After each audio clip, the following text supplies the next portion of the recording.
as a man, this world is fucking hard. Nobody cares that you're tired. Nobody cares that you're broke. Nobody cares that you're sad. Get the fuck up. Put the work in. Get better. And one day, those hard efforts that you put in today will pay off in the future.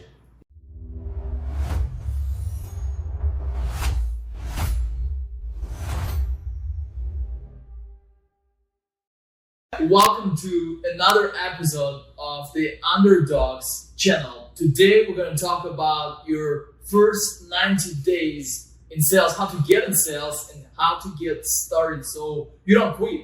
Your first week, first month, first 2 months, how to survive that most difficult time that most people don't survive. So if you want to find out, stay until the end of this video. And by the way, don't forget to subscribe to the channel and like this video. Guys, you want to take it off? Thank you. Yeah. Thank you guys for always showing up. Making it happen. It's always a pleasure. Yet another episode, another week, right? I hope you guys appreciate the work that we do up front for you guys, right? We're continuously growing, but it's not easy, right? We all work 70, 80-hour weeks, and we still find time to make this happen. So big shout out to us three, and shout out to you guys watching and subscribing as well. And this is what this channel is about. Talk about that, Corbin. What this channel is about. Very simple. We call it the Underdawgs channel for one reason and one reason only. This is for individuals striving for success.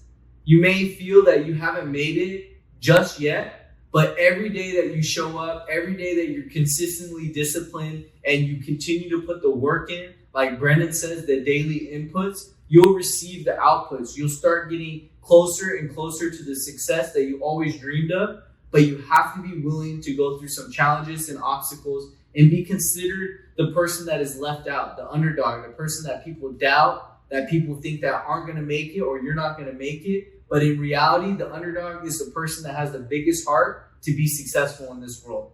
And I know that obviously means a lot to you and you, because sometimes we feel that people don't take us as serious as we want them to take us, right?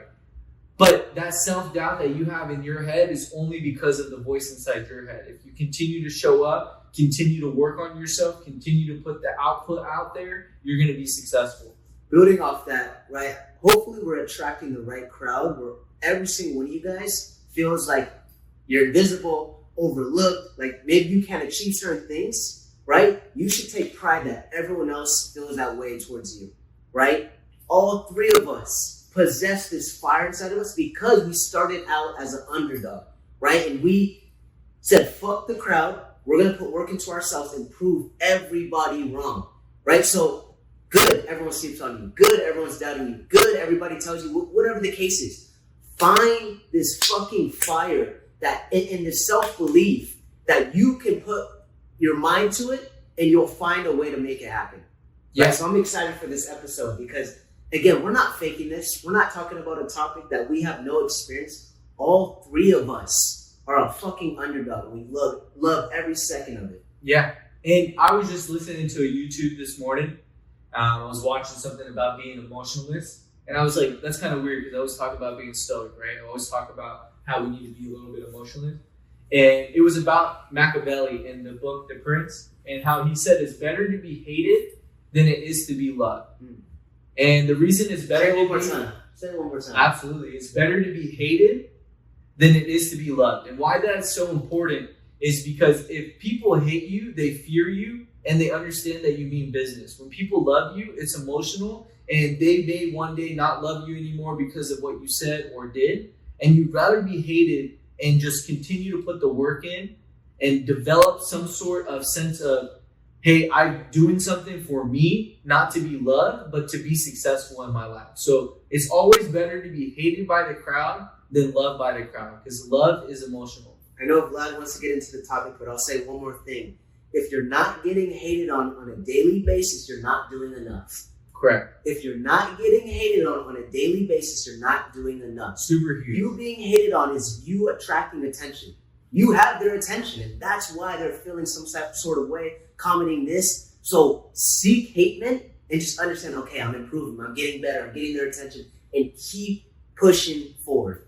Vlad, take it over. I know you want to get into the topic. You can read my mind by now. We have about 16 or I don't know how many episodes we have behind us, and we can relate better and almost read the mind. So I wanted to get on the topic, which is how do you start in sales? How do you not fail in your first 30 days, 90 days? And before you even get in sales, you probably want to know how you get hired. Do you work in your resume and perfect that? Do you walk in place? How do you do that, guys? What's your perspective on that? I mean, I can take it off. I've had a lot of jobs in the past, and I've had a total of 3 sales career jobs already. And the first sales career job that I had, I applied online through Indeed. Everybody knows Indeed. I'm sure if you guys are watching this channel today, you guys have used Indeed. You've uploaded your resume. And at that time, I was blessed to be able to have a coworker or a colleague of mine work for the company before I got hired. So that was my easy way in, right? The next step was actually taking the courage to quit the first sales job, taking my resume that I've been in sales, and actually walking into the dealership. And I had a list of 10 dealerships that I had. I applied to each one online. I made sure that my resume was uploaded, but instead of waiting for a response back like most people do, so if you guys are watching this channel, what I did was I walked into the dealership and I asked for the job. I waited. I went through the interview process. It takes a lot of courage. It takes a lot of balls just to go into a face-fronting industry and say, hey, I'm looking for the general manager. Nobody knows you. And then you ask them, are you guys hiring at this time? I'm looking for a sales opportunity. So that's how I got into both of my sales careers in the car industry. You know that as well, Vlad. I walked into the dealership. I asked to speak to a sales manager. For Vlad at Laguna Niguel, when you worked there, I used Vlad as leverage to be able to try to get hired and get a foot in the door. When I worked with another group, I had a acquaintance that worked there already. So I was able to get my foot in the door that way. So knowing people also really helped me get into the sales industry. So try to know someone in the sales industry. Try to know someone that's already working that job and see if you can get hired. I think that's going to be ultimately the best way, is to know who you know to help you get the job. For you guys, how did you guys get into sales? Well, I think that the action beats perfectionism. And if you're just going to work on your resume and what you're going to say and work on all the details of your interview and your resume, you are not going to have as good of a chance versus the person that just takes action. And it comes down to getting the job or anything in life, because courage is number one factor of success. If you have courage, basically your life is just a reflection of how much courage you had throughout your life, how you got here. It's just a reflection. What you have today is how much courage you have. So same with getting the job. And the best chance to get a job, I think, it's in person, and you have to show up. I remember I walked in here in California in the dealership. It's a Mercedes dealership, and I just moved here from another state, and California is like a different country, man. It's something different. So I don't know anyone. Nobody knows me. The guy with an accent walks in, and I don't go to reception. I go straight for the decision maker. I'm looking for his office. I'm like, hey, how are you? Why are you here? Are you a customer? What the fuck are you doing here? They're asking you when you come in, hey, let me use the restroom. So I go to the restroom just to pass that first stage, and then I'm trying to look for a decision maker. Then I go to the office. Hey, I want to work here. Once I find the general sales manager, I want to work here. And then he gave me that weird look. An interesting thing that 3.5 years ago, I walk in and talk to him. Now, I don't know if I can talk about it. I probably gave already too many details to kind of put the puzzle together of who I talk about, but he the world is so small. I was in that position when I walked in. Now I was trying to help him to get a job, and I'm not gonna say where, but it's interesting how world can work. He was in that position, and I loved working with him, and he gave me a job because, like I said, I had courage to walk in and look for decision maker. Normally, you walk in, they say, "Hey, fill out these, we'll get back to you," and nobody ever gets back to you, or there is very slim chance that somebody actually going to get back to you. But once you make contact with someone in person, this is everything. So that's what I think. It's all courage, it's all action, it's all in person. And I don't believe in resumes. I don't believe in applying online. I don't believe in any of that. Every job that I got, except maybe the last one where I am now, because it goes back to the scenario that you kind of touched on, use the insider, because you helped me to get this position. Every job before that was just walking in, finding decision maker, showing up. I want to work here. And I just want to tie into that. So your net worth is your net worth, right? So who you know is going to be how you increase your net worth in life. Yeah. It's not about what you do.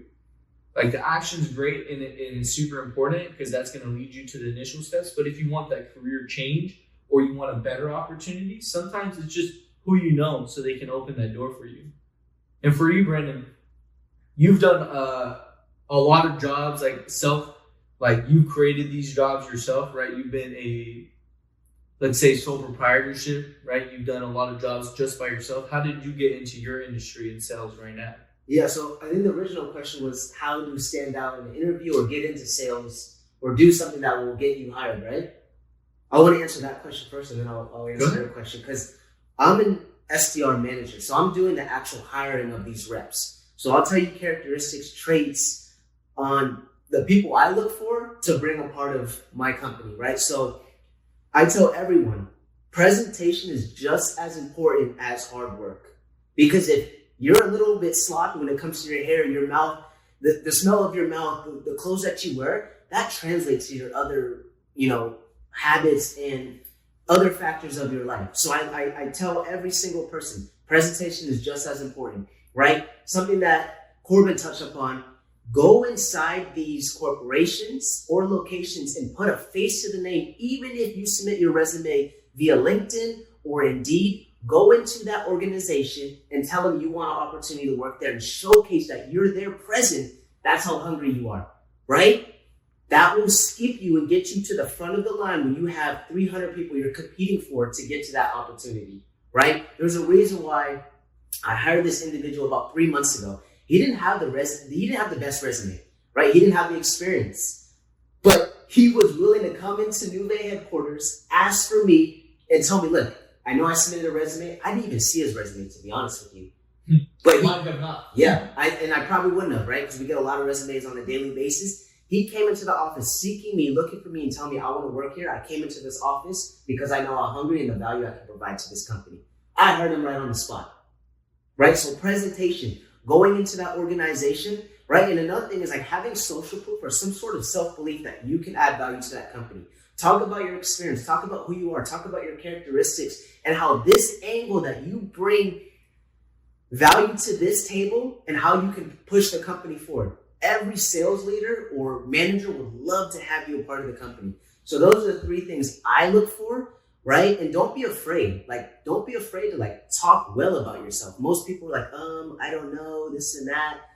Have the self-confidence, because if you don't have confidence in yourself, nobody else is going to have confidence in you. So those are the characteristics I look for. When I was being interviewed, right? The thing I always told myself was just be you, have confidence, and, be a man of your word, right? There was opportunities where I went into, and funny enough, I tried to apply at a BMW Premier. Many people don't know this. What? I know this. Sorry to cut you off. I'm super shocked because Brendan has this presence about him, and they still turned him down. I went to Premier BMW in Santa Ana, and I asked to speak to the manager, and I applied online, and I got denied. Yeah. And I was like salty about that. I even called the hiring agent. I'm like, you guys know that I just got hired at, where we work right now. I'm not going to say the name, the Mercedes dealership, #1 in the world, right? And they're like, oh, really? I was like, yeah, you guys shouldn't auto-decline approvals like that. You don't know what type of talent you're missing out on without even speaking to us. So sorry to cut you off. Like, I already sold it to call all these people. Like, brag about them. Yeah, I've never seen something like that. If you miss greatness, we talked about it last podcast. If you miss greatness, that's your fault. And I'm going to make you aware of that. Because I am confident that I'm very successful at what I do, and I can continue to build value and push the threshold of what it means to be great in life. Yeah. That's what type of value I bring. When we talk to our management team, they know that. They know that about you too, that we set the standards. You set the standards of what it means to be great at your position. You set the standards of what worth ethic means. You set the standards for the new quotas that the dealership wanted to make. For us at least, and you set it for exactly how many demos you want to book. That is why we are so successful. That's why when I speak to the management and I ask for what I want, they understand, like, we have to give the people that are actually hungry, that are going to be the future of the company, what they need to be successful. And that's all it is. And don't settle for last, but I'll let you finish. Yeah, sorry about that. Funny enough, too, don't listen to your parents or even like social media. Oh, the market's so bad right now, there's no jobs. I hired 3 people this past week, right? I've hired 23 reps. There's 23 reps a part of my team now. I'm looking to hire 7 more people in the next 3 to 5 weeks. There are so many opportunities out there. Put yourself out there, right? It might be uncomfortable, but I'm guaranteed, if you have this thought in your mind that I'm going to get hired in the next week or so, you will find so many opportunities. Most people are just scared to put themselves out there. I just don't believe in that. Like, I purely don't believe when somebody tells me, hey, the market is bad, and I actually have people that I know personally that have been telling me that life for a year or over a year, like, I can't find a job. Thank you. You are what you think about I too. can't believe that. And if you are in that position and now you have a lot of maybe time on your hands, and you're like, maybe you got here in this video, if you've been out of the job, doesn't matter what kind of profession, for more than 30 days, you're just lazy and you're a little bitch. Yeah. Okay, because you can find a job, and even if it's not the job that you really want, what are you gonna do?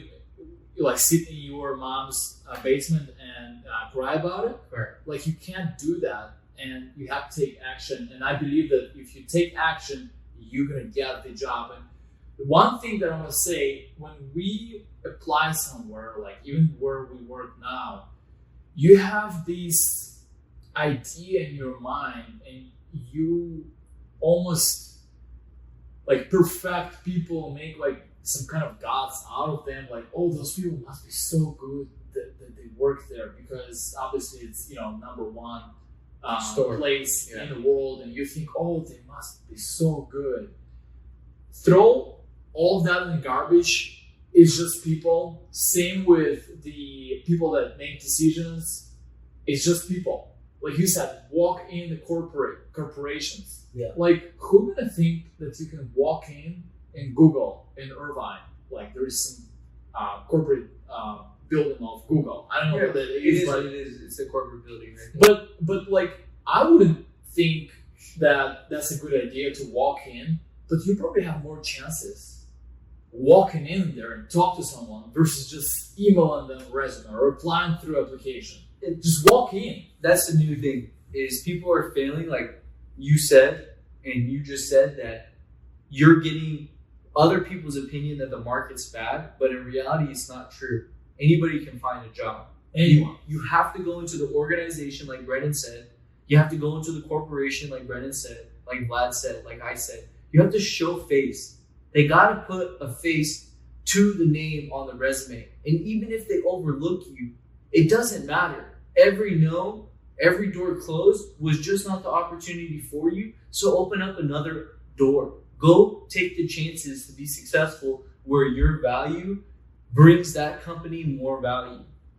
I'm going to give you guys a few tactics on how you can get a manager, owner's attention for them to potentially hire you. first, if you submit your resume via Indeed, LinkedIn, or another platform like that, go into the organization, right, and talk to the manager and seek that and be confident.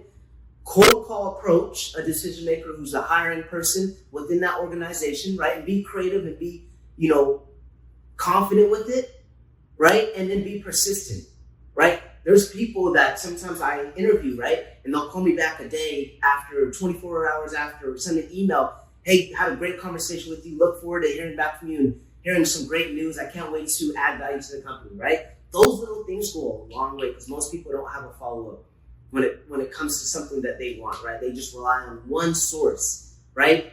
Showcase that you'll be an asset to the company. I guarantee you'll get more people calling you back that they want you part of their company. Try those out. I guarantee you'll get more yeses than nos doing those approaches. And I want to leave it off also. I walked out of my previous job. Vlad was like, oh, you just quit? Like, you can't tell the people that you quit. And so he was right. Like, I had to think on my feet. I'm like, fuck, I just quit my job. I have 2 weeks probably to get another job. I ended up getting a job in 9 days. So no one can tell you that the market's bad.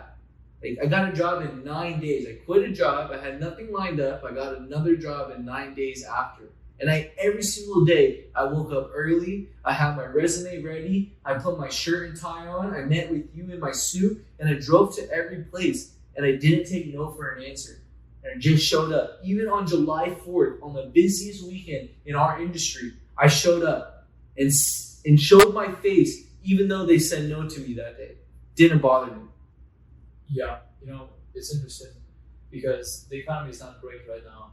But I'm watching these movies about Great Depression in 1929 and the big home bubble crisis in 2008. And like they show in these movies how people literally don't have any money and no food on the table. And they show these over-exaggerated scenarios of people's lives. And for sure, people were struggling and they did have these type of situations. But I'm looking at it, and at the same time, I put myself in the shoes of that person in the movie. And I'm like, bro, no way you fucking can put like food on the table. You can't go and like make money somehow. You can't take action and support your family somehow. It's like we're talking about like Great Depression, the worst economical situation in United States, maybe in history. I don't know if that's because I come from a country where people survive despite average income of $200, or it's just like who I am. I believe you can solve any problem in any economy if you just take action. That's the bottom line. It's all mindset, right? It's all about generating that mindset that I'm going to win no matter what. I'm going to figure out a way to provide for my family no matter what happens, right? And if you don't have that mentality, then the Underdawgs channel isn't for you, because this channel is about being a provider, being a leader, being a community leader, being able to take care of the people that you love, and being successful at what you do. And just to tie it back into what we're talking about, if you're struggling to get a job, you have to really look in the mirror, like Brendan has previously said. And is the person staring back at you the person that you dreamed of 5 years ago? And the person that you are today is going to pass on a baton to your older self. And when you pass on that baton to your older self, are you going to regret the decisions you made between that 5-year span or 10-year span? Are you going to have anything that you wish you would have changed?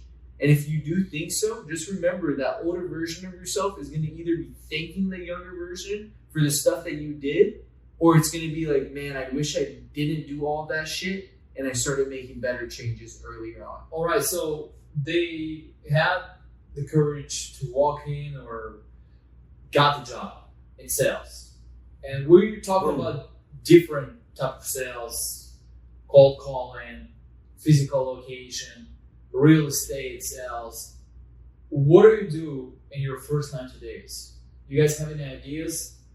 What does the person have to do? What kind of plan they have to do in the first 90 days of being in this new profession, having no experience in sales? Everybody's different. I'll lead it off with that. Everybody's approach is going to be completely different. And the reason I bring it up like that is because for me, I always joined a career, and what I thought about was, hey, you know what? While I was in school, I was always studious. I was always striving for A's, and I was always striving to be in honors. And what I took from that wasn't that I was an A student, right? What I took was I already learned for kindergarten to high school how to study and learn something, right? Through repetition. Everybody learns something, right? And you just continue to show up and you learn it and you repeat it and you learn it and you repeat it and you learn it and you repeat it. So I took that into the sales career. Okay, if I have a new system that I need to understand how to operate, a new CRM, right? A customer relationship management system, and I need to understand how to operate it, I would study it for 30 days, 60 days, 90 days straight. My first time working with the company, I was there sometimes from 8:30 in the morning to 10 o'clock at night for no reason whatsoever but to learn that system, this new organic system that I had no idea how to run, and I learned it and I perfected it. Now it's muscle memory after 90 days. So learn what type of product that you sell, what type of service that you're offering, and how the owner or your manager like Brendan wants you to operate while being at work. And you can learn that by continuously trying to study it and figure out how to make it faster and more adaptable to who you are. That's how I learn. That's how I get things done. I think we have to divide it in hot inbound leads and cold call outreach. There are two types of sales. So correct. Yeah, there's two types of sales. Everybody knows there's hot leads is what we call it in the sales industry. That's lingo that the lead or the person that's inquiring or the company inquiring for your product or service is actually putting in their personal information for a person like Vlad or myself to reach out to you. So you know their name, you know where they live maybe, you know their phone number, their email. And then Brendan, he works in a little bit of a tougher industry, but it's the gritty that makes you stronger. He works in the cold calling industry, which means that there's no hot lead information. There's no information on the customer. There's no information on the business. There's no information on who runs that company. What they have is something that was created in, I think, the early 90s. Is called the internet. And they type in a city and they type in HVAC companies, plumbing companies, and they end up finding their Yelp page or Google page, if they had any. And then they figure out a system, I'm guessing, about like, okay, in this city, these are the zip codes that we can contact, and we'll see who's like, you do this section, I do this section, and they'll call these Yelp customers or these companies, and then they'll ask to speak to someone that's in charge. And from there, they either get an immediate no, I'm busy, manager's not in today, owner's not in today. But that industry is only going to teach you how to be, I love the word Brandon says, be creative. It's crazy, man. I didn't know that's how it works. Yeah, it's like doing the yellow pages, but for businesses. And there's plenty of them out there. I'm sure Ismail and his company hasn't fully tapped into every business that's out there, because if there was a system that someone created, if I was running how to generate those leads, I would pick every zip code in every state, and then I would use that zip code and type in plumbing companies in that city and HVAC companies in that city, and then I would create an Excel spreadsheet of those companies and have it, and someone would start to generate all that information so Brandon's team could start calling all these people. But he can go into it a little bit on how they generate their own business. Yeah. Thank you for the intro, Corbin. Vlad, I want to answer your question. How to hit the ground running within your first 90 days of joining sales. Right? I'm the SDR manager, so I'm hiring all these reps. And what I tell them is, first, there's proof in the pudding. Find the most successful reps, right? And study what they're doing. Listen to their calls, right? My team is head of lead generation, so they're making outbound calls to contractors, B2B. Study the top performers. What are they doing well? What's their approach? What's their mentality when things are going their way? What's their mentality when things are not going their way, right? How assertive are they when it comes to the close? Like, study them. When I was an SDR, when I first got hired, I was obsessed with every little thing. What is right? SDR? Sales Development Representative. And then B2B, what does that stand for? business to business. Very nice. Just, for the audience if they're interested. Yes. But go ahead. Basically, I told them there's proof in the pudding, right? So study what the top performers are doing. Also, utilize your time efficiently within your days. Most reps, after their first 90 days, if they're having some sort of success, they get a little complacent. And sometimes they'll take an hour off, or they'll be a little lazy some days. Utilize every single hour that's going to get you to see a bigger ROI than your peers, right? What I tell every single rep is everyone's making dials and everyone's sending emails. What can you also do during your day that will give you a bigger ROI than what they're just doing? So I tell them to incorporate text messages, videos, voice memos. Like, think outside the box. The more creative you are, not only will you make the most money or a lot more money, you'll be the top rep, right? Another thing is focus on the reps. Like, you can only get better through the reps. Most people want to go from 0 to hero, the best rep within 30 days. It doesn't work like that. The people that are performing the best have been there for a good amount of time, and they understand what it takes to fail. They understand what it takes to get back up and continue to push forward, right? Fall in love with the process. Fall in love with the small daily wins. And over a long enough period of time, if you want it, right, and you're willing to go and get it, you can go and have it. So, if you did something different before sales, this is performance-oriented job, and your results is direct correlation to how much action you take, and it's a reflection of your performance. So you have to be ready for war.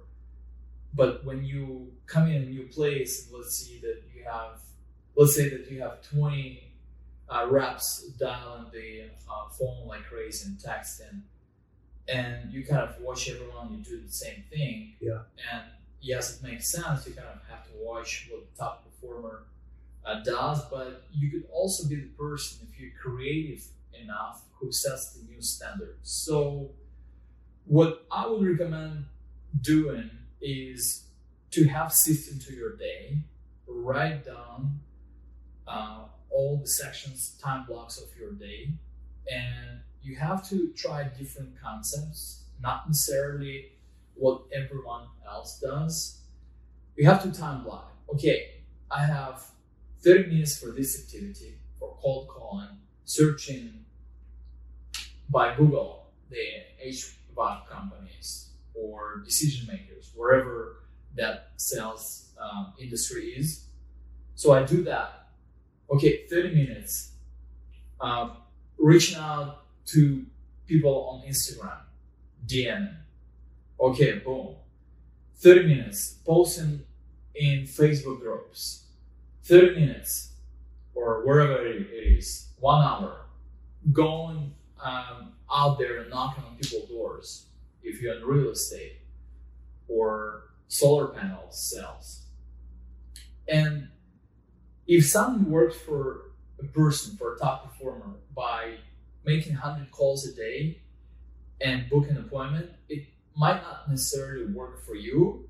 By setting up these time blocks and being systematic about your day, in the first 90 days, you will see what actually drives the results. Because what might work for you might not work for me, and we see this at work. You're like so disciplined with making the calls, and you make a lot of calls, and they say you're dialing for money, and more context, more equals more contracts. But for me, I'll be honest, like I don't see that, and somehow every place that I work for, in a year or year and a half, I ended up being a top performer, number one. And people work there for like 5, 10, 15 years, and somehow I become number one. So I see what works for me. What really worked for me is working through social media, building your presence on social media.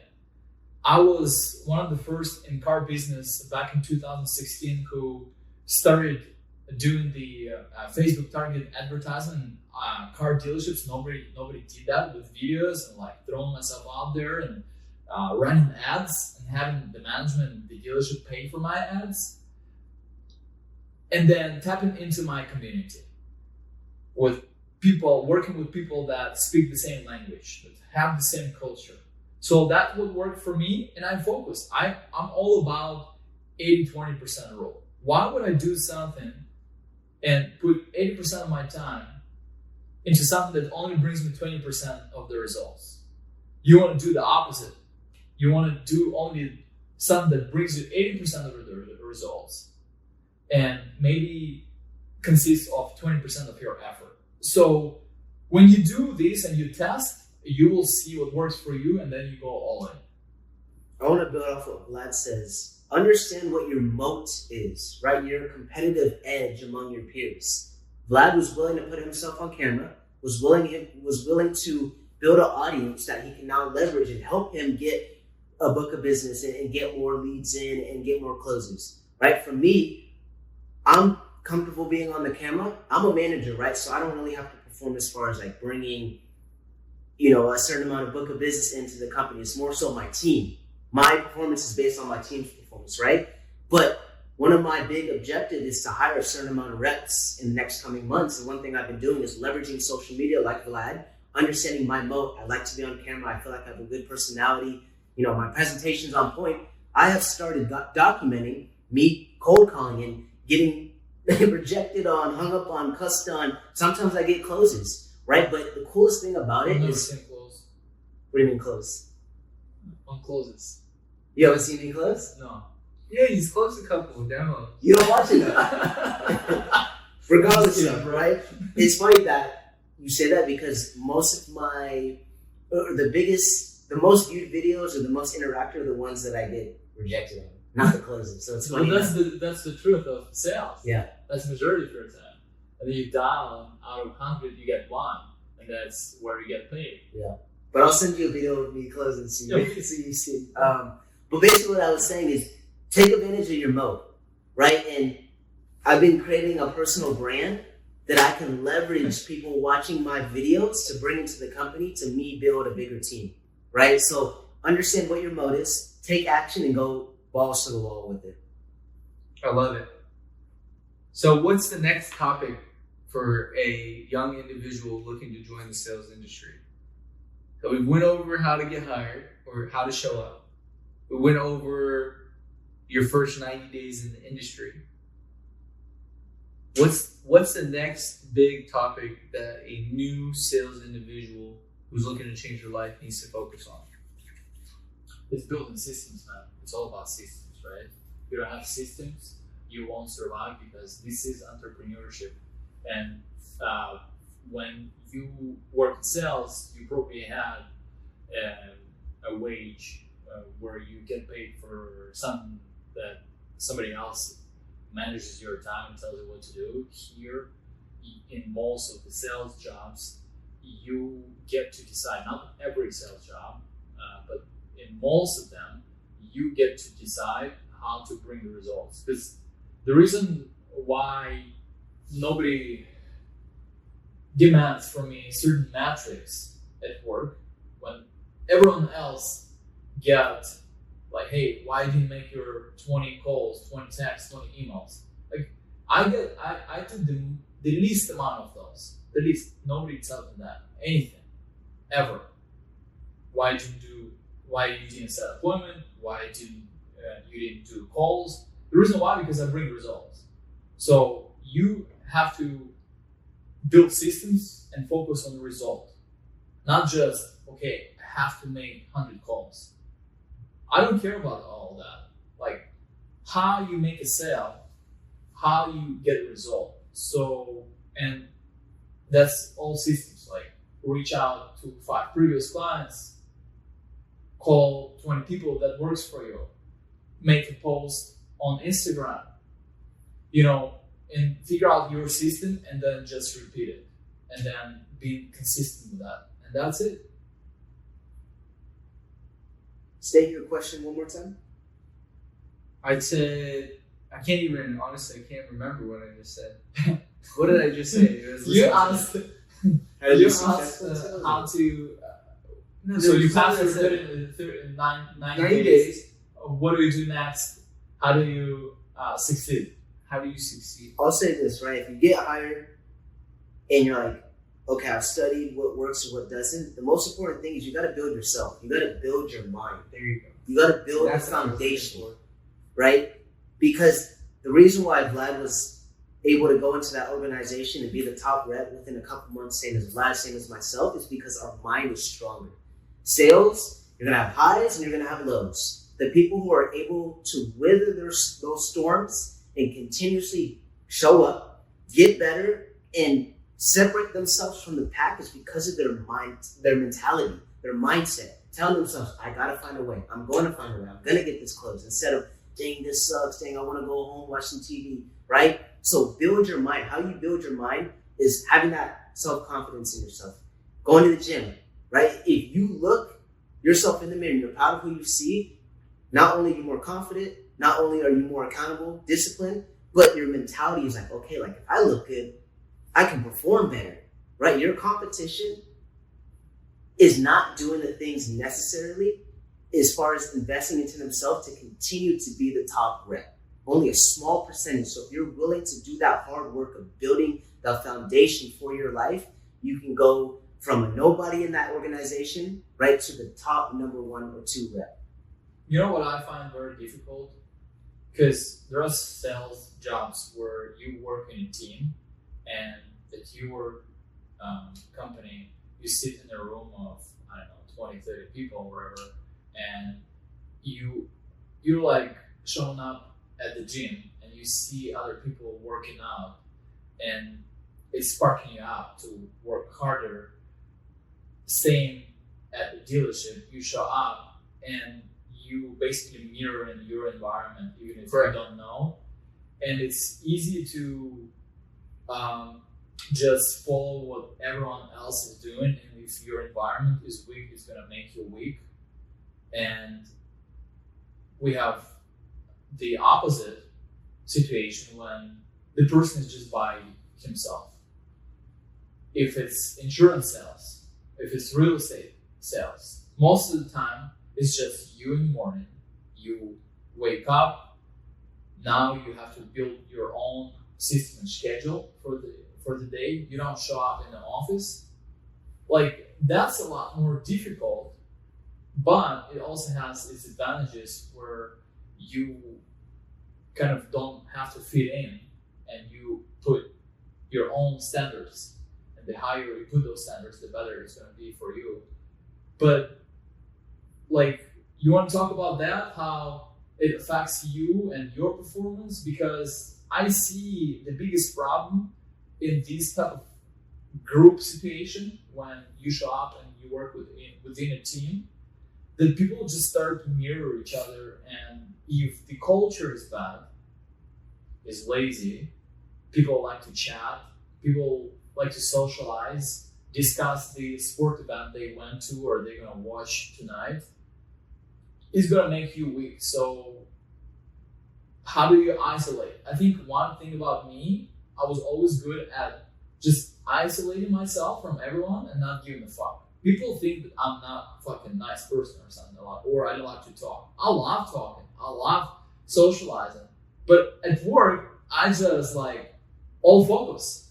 Yeah, my father always said, if you go to work, you go to work like to work. You don't go to work to socialize. Like, there's no need to be liked by people at work. You're not there to make friends. Now, your environment, you have to be kind of tactful with all of that, and you have to be like, just like Machiavelli said, you have to be liked amongst your peers, but you don't have to be worried if they like you or not. You just need to be presentable. You need to be out there where they can talk to you if you need something and you can talk to them. But my father always said, you come to work, so just come to work to work. You don't come to work to make friends. It's not a thing. Only now do people show up to work. You see them for a majority of the day, right? So you feel like you need to become friends. You feel like that you guys need to connect somehow. But that's not how you succeed in life. How you succeed in life is focusing on yourself, your systems, your routine, so that way you can perform at your utmost capabilities. On the other hand, I'm a very competitive person. I always say that I can beat Brandon in push-ups. Same with work. I want to be number one. I want to be competitive, and I want to have that element and competition. Being competitive is part of sales. That's what makes people hungry, is that you do want to be number one, but your environment has to be filled with hungry wolves that also want to be number one, so 100%. they can keep pushing you. And if you're always being taken care of by somebody at work, right, in our industry called a spoon of it, you get spooned a deal. It's basically when a manager gives you an opportunity that they know is going to close, and because it's favoritism, that doesn't lead you to being stronger in your career. What actually is stronger is not being spooned anything and you just taking the action to turn something into a result, into a sale. And that's huge, right? Those are the skills that you and I possess, is the fact that we can take something that's literally nothing and turn it into a sale. And that you can't transfer to people. You can't teach that to people. But you know how difficult it is to literally have no team around you and not being able even have a hint of what a top performer does Compared to being in real estate. You gotta be self-regulated though. Yeah. Like what you said, and I want to touch upon is you gotta be competitive. Not only with your peers, but with yourself. Every single day, you should be seeking progress. Okay, I made $100 yesterday. Okay, I'm gonna make 105. Okay, I started work at 7 o'clock yesterday. Okay, I'm gonna come in at the office at 6:55. Every single day, you should be getting a little bit better, right? Even if you don't get any sales, your attitude should be getting better. Your mindset should be getting better. You should have more knowledge every single day, right? You focus on those things, you're naturally gonna separate yourself from, the average and get to the top rankings within your organization. Yeah, but you know how difficult it is to be a real estate agent and have nobody around you and have nobody that you can shadow and see what they do, what are the mechanics of the steps that lead you to the sale. And if you make a close, if you can make a sale every couple days, you get that natural dopamine level that gets high from making a sale. You get a little bit of high from making a sale. Everyone who did sales understands what I'm talking about. But man, when you're in real estate, you're trying to catch that one big fish,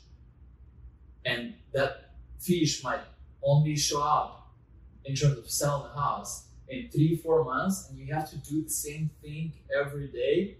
It's extremely, extremely hard. And that's why not a lot of people stick to that business. Or I can't think of other business where you can do work and perform for 3-4 months and you won't see the result, and then you make one sale. Imagine selling $3 million house. That's 3% of $3 million house is what? It's 3 million, so it's 90 grand. It's 30 grand, 90 grand, and 1% is 30 grand, right? So 90 grand. So 90 grand is a lot of money. So that can kind of take care of you for 3 months, right? But you have to be in that mindset and grind and not give up, and it's extremely hard. So how do you not quit? You just gotta realize nothing pursuing is gonna be easy. Yeah, get that bullshit out of your head. Nothing great comes easy. Stop expecting handouts. Stop expecting results within your first couple months. Do the hard work. Do the boring work that everyone avoids. Right? Find joy. Find happiness that you're doing something that you don't ultimately want to do some days, but you're still doing it. Right? But you have to do that shit in order to get better. Right? The day you have that mentality is the day you're gonna start winning. Nothing comes fucking easy. Understand that. As a man, this world is fucking hard. Nobody cares that you're tired. Nobody cares that you're broke. Nobody cares that you're sad. Get the fuck up. Put the work in. Get better. And one day, those hard efforts that you put in today will pay off in the future. Yeah. I mean, you can't To answer your question, though. You can't be weak. I mean, especially if you're in real estate, you first you need a brokerage, right? You need someone to mentor you and guide you through this process. You can't do anything in this world by yourself. Nobody successful in this world created anything by themselves. You need a brain for everything in a business. Like, your owner didn't create this by himself. He had a vision, and then he had people create the vision for him. He has people that create the software. We don't create our product. We piggyback off of the actual company that distributes our material, which is Mercedes, and then you hire us to move that metal. And yeah, it's going to be hard some days, but if you don't have the grit, the tenacity, the perseverance, the correct attitude, and you want things to be given to you on a silver platter, you should just go work at the grocery store, because they'll always pay you for every hour that you work there for. But if you want to work in sales, it will pay off if you decide that you're okay taking a no. I think you can bag my food up. Yeah, you can work in the fast food industry. If you want something easy, you don't want to join the sales industry, just go get a regular paying job. Work at Target, work at Walmart, like work in a grocery store. There's jobs everywhere. Work anywhere. If you're not cut out for sales, that's okay. This is a no guarantee commission-based sales job that you and I work in. Yours has a flat pay hourly plus commission, but if you don't meet the company standards, you're out. And you don't make the commission, it's just not worth your time. It's not worth the company's time, it's not worth your time. So unfortunately, with sales, it's the toughest industry to join, but has the best return on investment if you become successful at it. When it comes to sales, you could be the best person in the world as far as like your character, but it's what you bring to the table or what you produce on a monthly basis. So understand that you are looked upon what you bring to the table on a monthly basis. So if you're not doing anything for the company, if you're not pushing the company forward, you're only going to last there so long, right? We have great individuals, or have had great individuals at the company, but they didn't produce, right? You're only going to be there as long as you produce. So understand, if you're in a sales opportunity, you got to bring shit to the table. You got to make shit happen. Yeah. And the sad truth is, my old manager told me this. He's like, you're all expendable. Okay? Everybody's expendable in any industry. Okay? The company's always run with or without you. So it doesn't matter how great you think you are, or how egotistical you may think you are. Like, without me, you guys can't do anything. That's not true.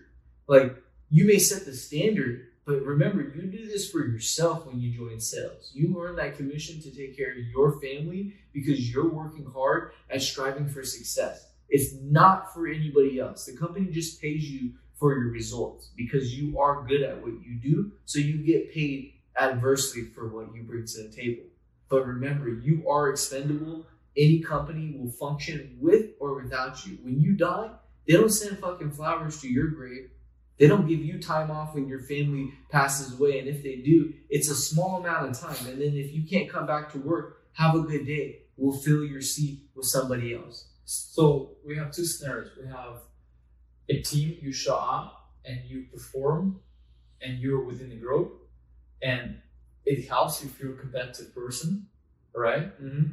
And then you can strive to maybe get to the top and be that top performer, or set the new standards if you can and you maybe outperform the top performers. Now you can set the new standards and maybe move on somewhere in life, right? And then we have a second scenario where you buy yourself real estate. Like, yes, there is brokerage, but based on my experience, and I have the real estate license, it's like they don't help you. They don't help you at all. So you have to find a mentor that can hold you accountable. So someone who can hold you accountable, because yes, you might be self-motivated, but sales is something new to a lot of people, and you can just get lost if you don't have someone who can hold you accountable and maybe take your hand in the beginning and show you things and show you the little mechanics, show you the little steps. Which is hard though, because in the industry we work in, my old GSM also told me, he's like, yeah, this industry, you're on your own. Like with everything that you do, you're on your own. Not true, Corbin. Like yes and no. Because Most of our industries, you're on your own. You're But going to figure out how where the wash is. You're going to figure out how to it's so rent the fucking easy. A retarded can figure it out. vehicle. A retarded person can figure it out. They Bro, can't. like you can just shout out other people and you can figure out by what they're doing. But some Trust people me. are like that. That's why Man, we bring this up because some people need an easy job. I think you know that. Some people actually don't have the courage to go through the ups and downs, the peaks and valleys. They actually need a very consistent and easy job. That's what they're good at. Right, Like, but this is being very comfortable. easy. Our world is very easy. It There's is other to worlds, us. other sales. Like I keep bringing the real estate because I know how tough it is. Like it's very difficult because you don't have anyone to shadow. You know, here you watch a top performer what they do. You kind of figure out what they do with the small steps, and you just repeat them. You can make something out of it. But something we didn't talk about. Because, like you mentioned, you only get paid based on your results and sales that you make. So you have to have, for the first 90 days, you have to have some savings put aside. Should you start if you don't have any savings? If you have no overhead, you start whenever. If you got bills and rent, like so be it. You already need to start something new. Just go do it. Start is an ingredient to success. Yeah, you just gotta go. Yeah, I you gotta take out a loan or something. Just do it. Don't take the loan, but start it. You can always Start go- saving.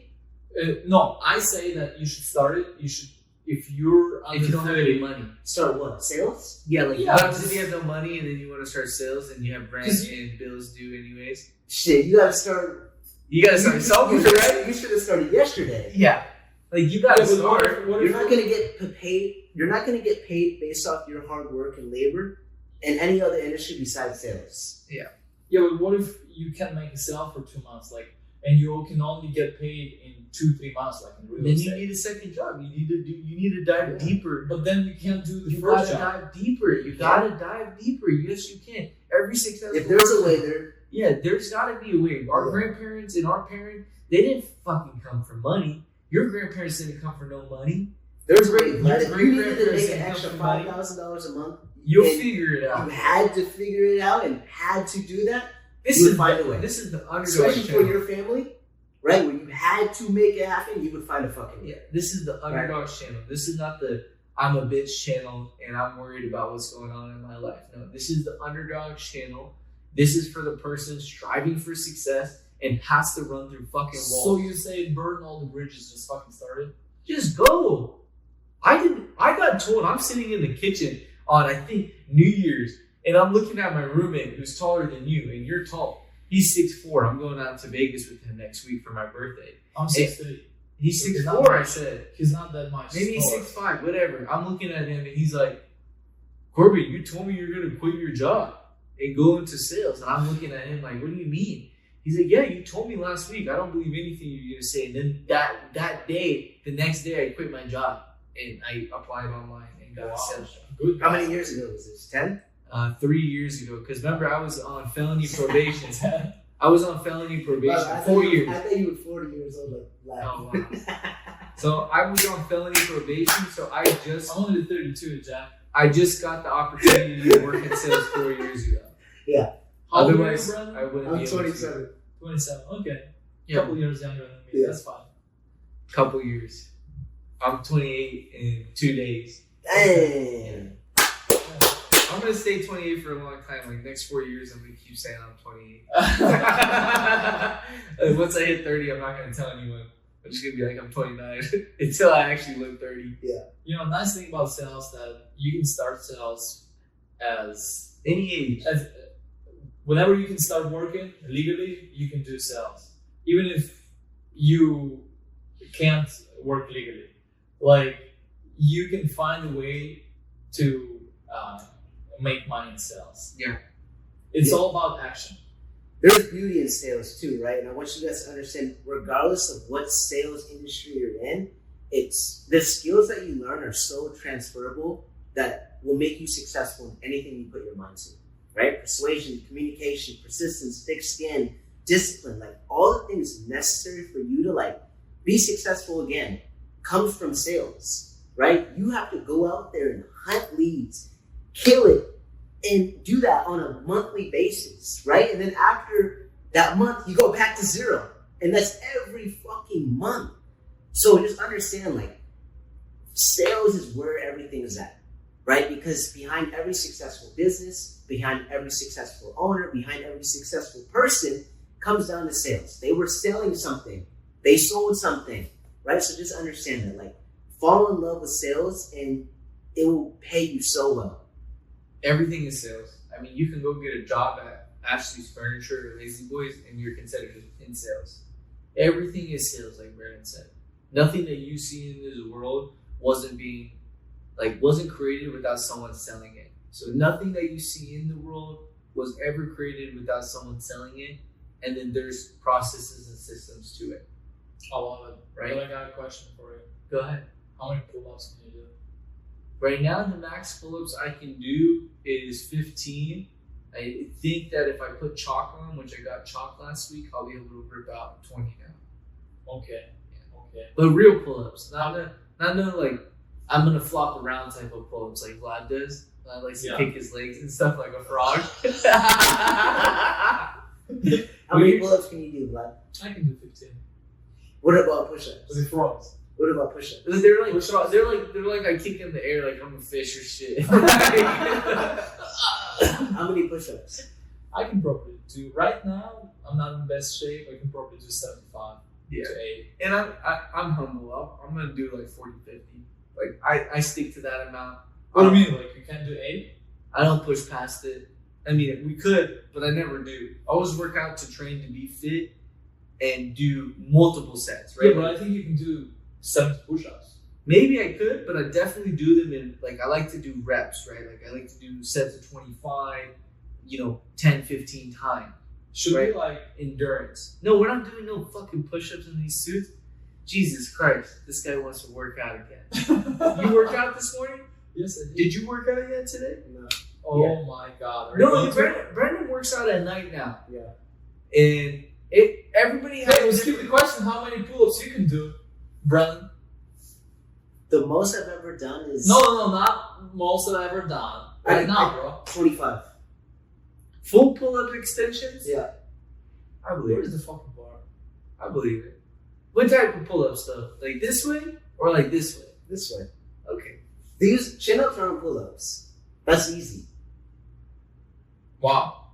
25. Hey, I think when did you do 25? Bro, we can talk about it. Let's finish our podcast. I think we covered a lot. Do you guys have anything You else to want to add? add anything? Yeah, I always bring that up.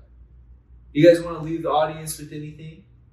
I do want to leave the audience with this. We are going to be back to having a guest, so stay tuned for our next episode. We're very excited for it. We wanted it to happen last week, but we didn't get the opportunity to have it last week, so we pivoted. We were adaptable. We hosted our podcast just like we do every Sunday or Monday, and you guys are in for a great one next week. I'll say this, because if you're watching our podcast, you're probably watching other podcasts.